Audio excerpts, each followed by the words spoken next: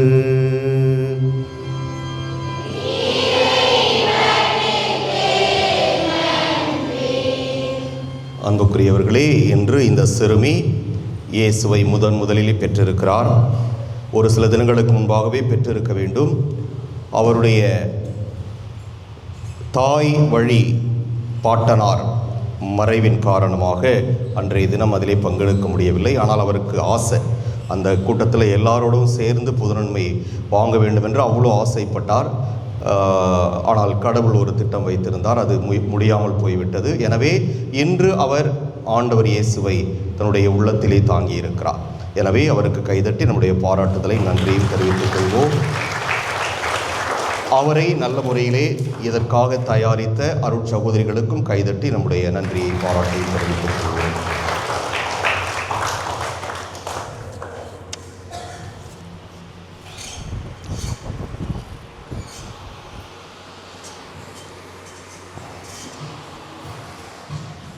போகும்.